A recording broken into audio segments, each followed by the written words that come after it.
we're going to go over the power rule in calculus two different ways. This is a proof of the power rule from scratch. So this is more of the theory behind it. It's easy to learn, right? That you know that when you take the derivative of a function raised to the power n, that in general, if it's a continuous function and it's a parabolic like, or it's a what we call a x to the n power function, then the derivative is n times x raised to the n minus 1. So let's start here. So for the first type thing, what we're going to use is we're going to have this thing here that's implicit differentiation. And given that we have a function that we have to assume that the function itself is continuous and differentiable, then you know that dy dx, right, is a way of saying a rate of change of y with a change of x. And another way of saying it is this y prime is another way of saying dy dx. And we want to show that given that y is equal to x to the n, that its derivative will be this. Okay? And so we start easy enough here with y equals x to the n. And as you would normally do to get n down, one way you would do it would be to take the log of both sides, you see? And using the property of logs, you know that the ln of y is equal to n times the ln of x. You see that? So that's one way of saying it. And so now we're going to use what they call implicit differentiation, because we're just implying that we know what the derivative of y is. So when I take the derivative, you see, of y equals the natural log of y with respect to d of x, that's equal to n times the derivative of the ln of x dx. Now, the ln of y would be 1 over y, but we know that y is a function of x, so we have to multiply that, you see, by y dy dx. And then we know that the derivative of the natural log of x is 1 over x. And so what I'm going to do is multiply both sides by y. You see the little red y is on both sides, right? So when I do that, I solve for just dy dx is equal to n times y over x. And then that's going to be equal to, now I replace, remember what y is equal to. Y was equal to over here, y was equal to x to the n, right? So y is equal to x to the n divided by x, and there you have the answer. Okay, that's the easiest way, as long as you can use, I call it the easiest way, because you're using the fact of implicit differentiation, and you already know what the derivative of the natural log of x is. A more detailed way is to use what we call the binomial theorem. And first of all, with the binomial theorem, we see that it's equal to this guy right here, you see? And that is equal to, that's one way of expressing a plus b raised to the n power. Now, when it's in this format, n are natural numbers, right? But with the one above that we did implicitly, n could be any real number. Doesn't have to be just the natural numbers. Excuse me. So, first of all, we're going to define what this guy is right here, where we have, this symbol here, which is n choose k. And here I put what it is equal to, you see? It's equal to n factorial divided by k factorial divided by n minus k factorial. And that is the binomial theorem in a compact form. If we start from k equals 0 to n, then when we first go to k equals 0, well, when k equals 0, that just leaves us a to the n. You see it right here? And then, well, since we have b raised to the 0, anything raised to the 0 is just 1. So that's our first term. The next term now, k goes equal to 1. So I'm just replacing k with 1, and I have n to the 1. And now I have n raised to the minus k, but k is 1, so that's a to the n minus 1, and b is raised to the 1. The next one is n choose 2.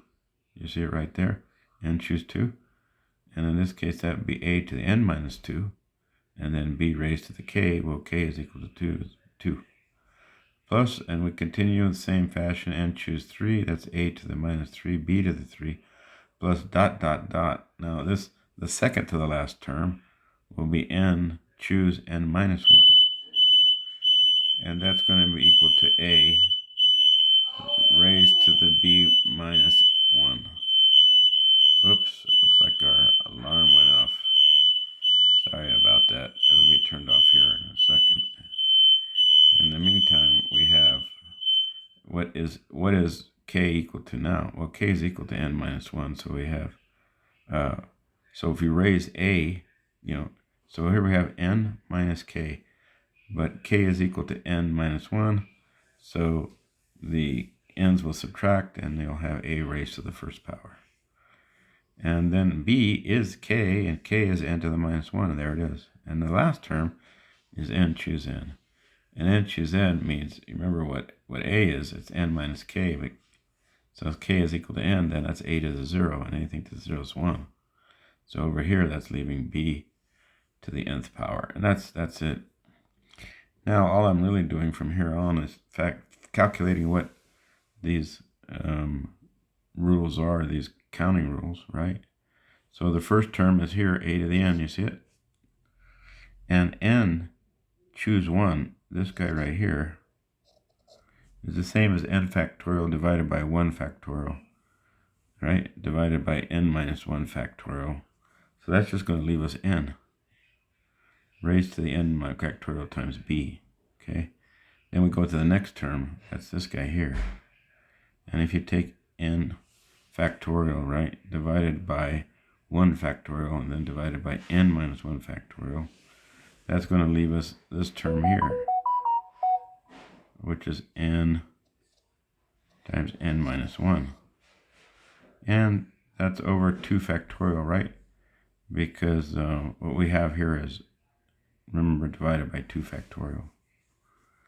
And then here's our a n minus 2 b squared. So all of that carries on over to here. And then it gets just a little more detailed. Now we have n choose 3. This guy right here. See that? Well, that's going to be this term down here. We're dividing by 3 factorial, and we'll be dividing by n minus 3 factorial, which leaves us n times n minus 1 to n minus 2. And now we're down to the second term here, and this guy here, second to the last term, right? So we're going to be dividing by n minus 1 factorial, right? And then we have n, so then we have n minus k, but k is n minus 1, so that just leaves 1. So all we have left on the bottom was going to be n minus 1 factorial, and that'll work out just fine. And then we have n minus 1 factorial divided into n factorial will leave us just n factorial. And the last term is easy because it's n minus n. So that's n factorial divided by n factorial divided by 0 factorial, and 0 factorial is 1, right? So that just ends up being 1 times b to the n. There we have it. Now let's go to the idea of what it means to be a differentiable function, and also what it means to take the derivative of a continuous differential function. So now remember that dy, right here, dy dx, can be written as f prime of x. It's just another way of writing the same thing. But the definition is the limit as h approaches 0 of the function of x plus h, which h is a little bit more added on to x, right? And then you subtract it from f of x. That's really, if you think of it, that's the rise over the run, where h is the run, and the rise is f plus x minus x, right?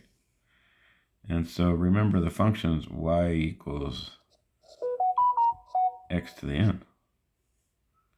So if I have x plus h, that's what goes in the middle, minus the function itself, that's the height. divided by h.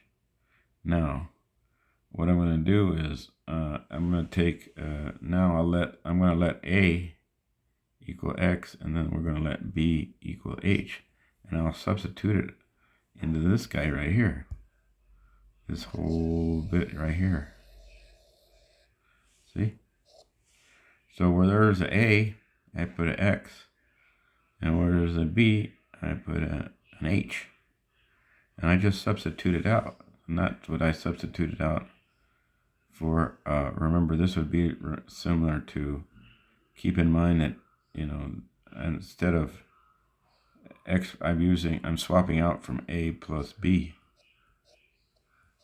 to the n, right? And that's this term right here, substituted with x plus h. So now when I turn that down, take a look at this. It's pretty cool, because the very first term will subtract from the very last term. See it? And notice that every term in here that's left over has an h in it.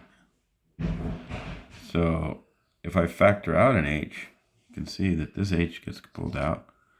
And then this h, instead of being h squared, you see it, is now just become h to the 1 power, see it? And so forth. So everything's been reduced by 1h because I factored out of h. That allows me to divide out the h's. Now, if I let h go to 0, you can see that all these guys in between, every term here, every h will be going to 0, you see? Going to 0, and here's a h squared going to 0, and here's h to the n minus 2, and here's h that's going to go to 0. So look what I have left. That's amazing, really. And that's what we wanted to show. Okay, thanks.